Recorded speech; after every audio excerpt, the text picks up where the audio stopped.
Menko Polhukam Mahfud MD menanggapi pemanggilan Ketua Umum PKB Muhaimin Iskandar oleh KPK. Menurut Mahfud, pemanggilan Caimin bukan politisasi hukum. Saya juga mendengar banyak tuh di media massa, wartawan juga banyak bertanya. Jadi begini, menurut saya dipanggilnya Muhaimin oleh KPK ini bukan politisasi hukum, tetapi proses hukum biasa. Ya, karena menurut saya politisasi hukum itu artinya menggunakan hukum sebagai alat politik untuk kepentingan politik. Sedangkan ini kasus ini kan sudah lama dan terjadi ketika Muhaimin menjadi Menteri Tenaga Kerja. Ya, tersangkanya sudah ada. Jadi karena ini proses hukum, jadi menjadi sambungan-sambungan Muhaimin itu ya diminta memberi keterangan saja. Seperti dulu saya, waktu Pak Akil itu di OTT, saya dipanggil juga. Orang berteriak, wah itu Pak Mahfud kena terlibat dalam kasus korupsi Pak Akil Mokhtar gitu. Lah saya itu ke sana dimintai keterangan, bukan diperiksa. Sama, Muhaimin ini dimintai keterangan. Kalau dimintai keterangan itu artinya memberi sambungan informasi. Kalau diperiksa itu ada dugaan terlibat. Kita akan bahas lebih dalam soal kasus ini dengan Kepala Departemen Hukum Tata Negara Universitas Gadjah Mada, Zainal Arifin Muhtar, yang sudah bergabung bersama kami. Assalamualaikum, selamat sore, Mas Uceng.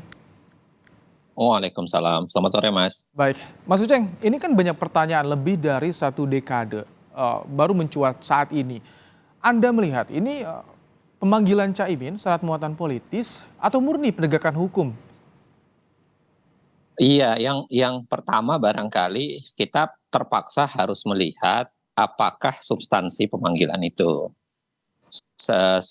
Substansi pemanggilan itu apakah bagian dari pemeriksaan ke arah kasus ataukah kemudian substansinya itu adalah pemeriksaan dalam konteks biasa.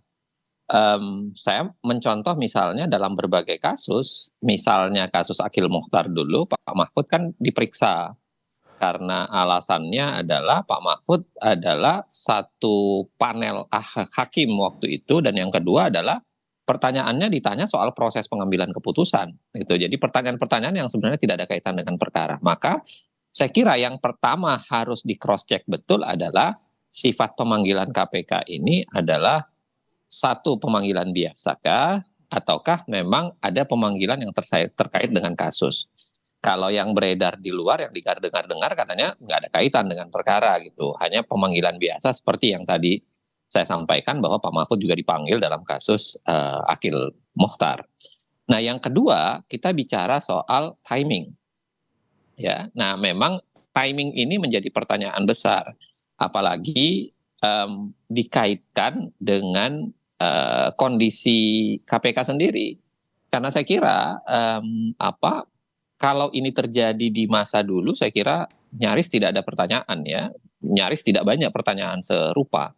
Tetapi ketika KPK sekarang yang kita tahu lebih rajin memproduksi kontroversi dibanding prestasi, saya kira pertanyaan pilihan timingnya itu mungkin akan menjadi sangat besar.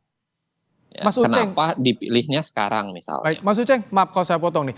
Kalau misalkan ini kan ada berawal dari kasus di penggeledahan di Kemenaker di pertengahan Agustus, terus sudah ada penetapan tersangka juga. Artinya sebelum nama Caimin mencuat saat ini sudah berproses lebih dulu di KPK, Mas Uceng. Iya, makanya saya bilang tadi, perlu dicek betul sifat pemanggilan ini apa. Apakah sifat pemanggilannya itu berkaitan dengan perkara atau berkaitan dengan hanya pemeriksaan biasa yang saya sebutkan. Kalau berkaitan perkara, saya kira clear. Tidak boleh ada orang yang melakukan korupsi, itu dibiarkan. Saya kira nggak ada masalah, clear.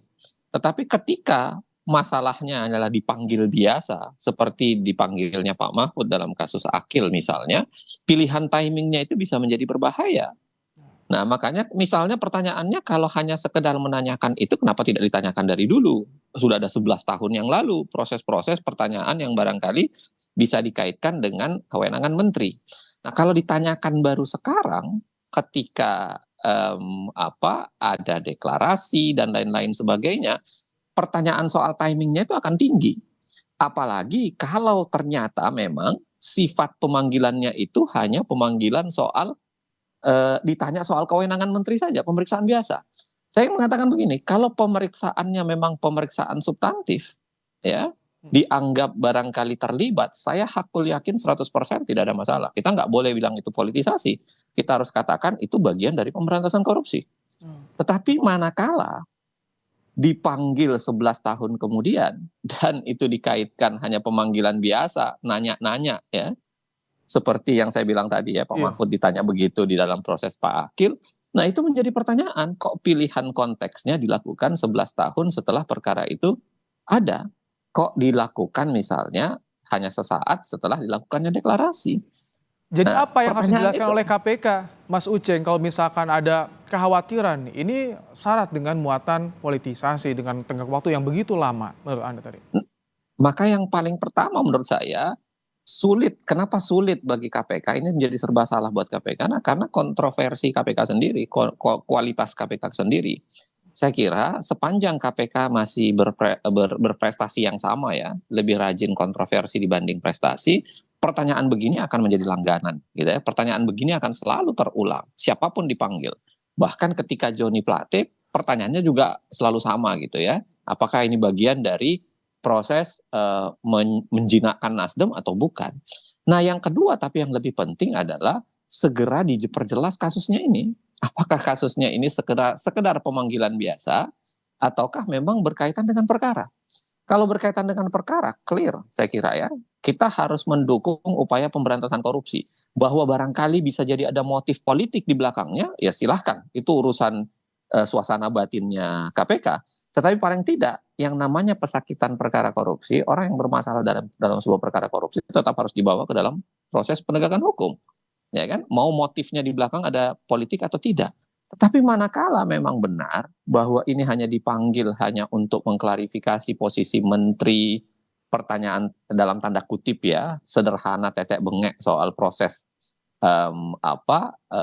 proses bisnis prosesnya di kementerian pada saat dia sedang memimpin, nah itu bisa malah sebaliknya, itu malah bisa menjadi pertanyaan besar.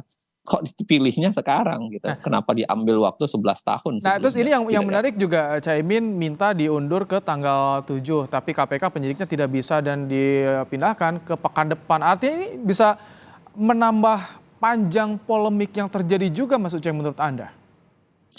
Saya kira itu peristiwa hukum biasa kalau itu ya, orang dipanggil, orang tidak bisa, orang mengajukan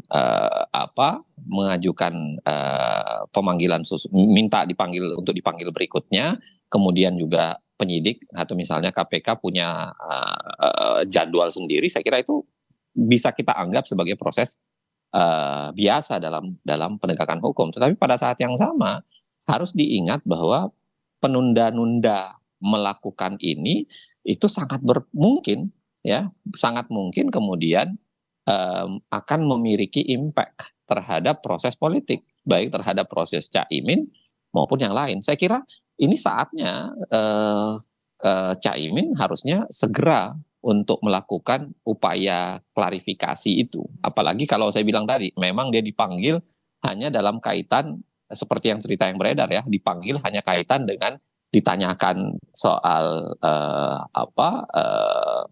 peran apa yang dilakukan di kementerian, soal-soal tetek bengek yang tidak ada kaitannya dengan perkara.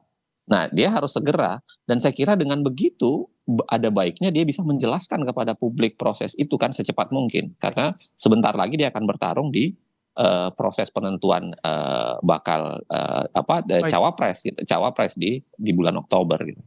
Baik, terima kasih Mas Uceng. Sama-sama, Mas. Zainal Arifin Sama-sama, Mas. Muchtar, Kepala Departemen Hukum Tata Negara UGM, telah menyampaikan pandangannya dalam program Kompas Petang sore hari ini.